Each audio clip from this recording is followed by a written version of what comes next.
I'd heard a record of, I think the first record supposedly that had been done on was May the Bird of Paradise Fly Up Your Nose, Little Jimmy Dickens.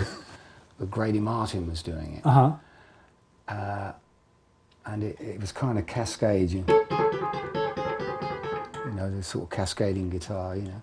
And then I picked up an instrumental record by Jim and Jesse, a bluegrass duo, and it was a whole album of mandolin instrumentals, and all but one track was going through an Echoplex. Mandolin through an Echoplex? Electric mandolin through an Echoplex. I knew this Jesse McReynolds. Everybody said, you know, he's one of the best, you know. And I thought, but how's he doing that? You know, he can't. It's too clean. You can't be playing all those notes. If you watch your hand while you're doing it, it's maddening, because if you just close your eyes, you could almost go, well, he's just playing incredible double stops. But you know, it's a great technique.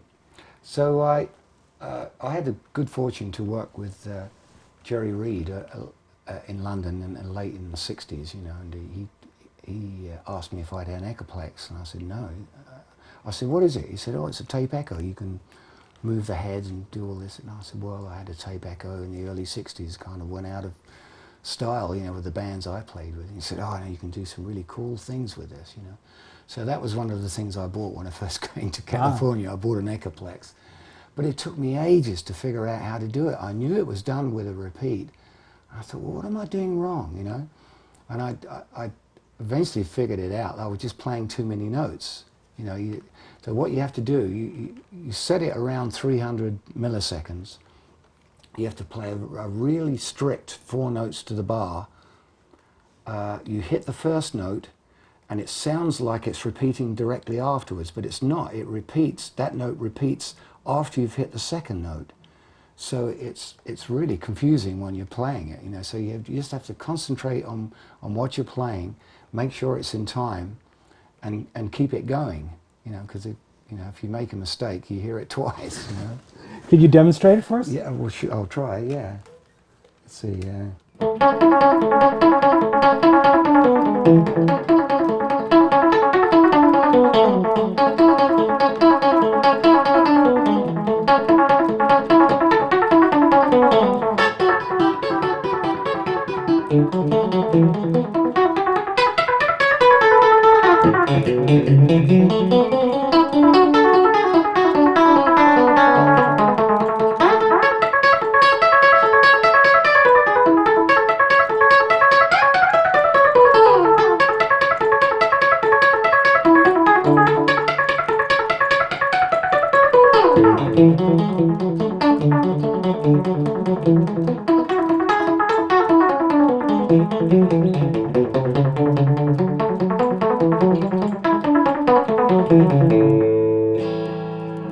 so on.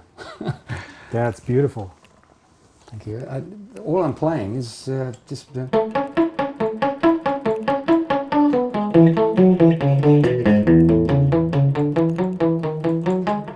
but you have to keep it going. You have to keep it going. Keep it going and make sure that the delay falls in the right place.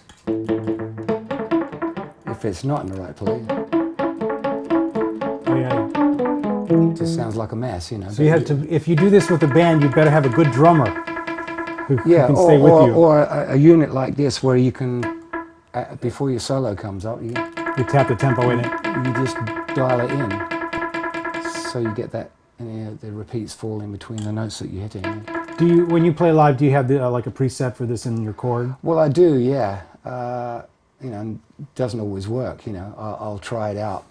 You know, in one of the pieces I do, Country Boy, you know, everybody takes a solo. Oh yeah. So while one of the other guys is playing, I'll just try and tweak it, you know, if I can. And if I'm so far off, I'll just wave it. I'll say, no, okay, forget it. Yeah.